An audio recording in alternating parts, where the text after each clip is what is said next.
آپ سورہ آل عمران کا رکوع پڑھو، ان فی خلق السماوات والارض واختلاف اللیل والنہار لآیات لأولی الالباب۔ آپ لوگ سین فرانسسکو میں رہتے ہیں جو سائنس ٹیکنالوجی کا ہب سمجھا جاتا ہے، آپ کائنات میں جب غور کرتے ہیں کسی اور اسٹائل سے غور کرتے ہیں، قرآن کہتا ہے اس زمین اور آسمان کے بننے میں، دن اور رات کے عدلنے بدلنے میں، کائنات کی ایک ایک چیز کو اٹھا کے دیکھو گے اس میں تمہیں بڑی بڑی نشانیاں نظر آئیں گی، لیکن یہ ہر شخص کو نظر نہیں آئیں گی، یہ صرف عقل مندوں کو نظر آئیں گی۔ نشانی کسے کہتے ہیں بھائی؟ سائن کو، علامت کو۔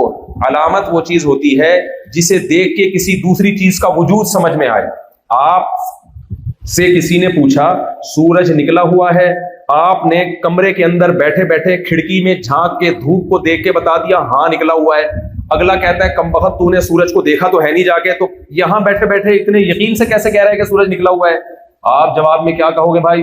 سورج کے وجود پر یقین کرنے کے لیے سورج کو دیکھنا ضروری نہیں ہے، دھوپ ایک نشانی ہے، دھوپ ایک پکی ڈھکی نشانی ہے جو یہ بتاتی ہے کہ دھوپ جبھی ہوگی جب سورج نکلا ہوا ہوگا۔ رات کے 12 بجے دھوپ نہیں ہوتی، چاند کی روشنی ہوتی ہے، وہ دھوپ نہیں ہوتی ہے۔ دیکھ کر سورج کے ہونے کا 100% ہمیں یقین ہو جاتا ہے۔ تو دھوپ ایک نشانی ہے، اور نشانی جب ہوتی ہے تو اصل نظر نہیں آ رہا ہوتا۔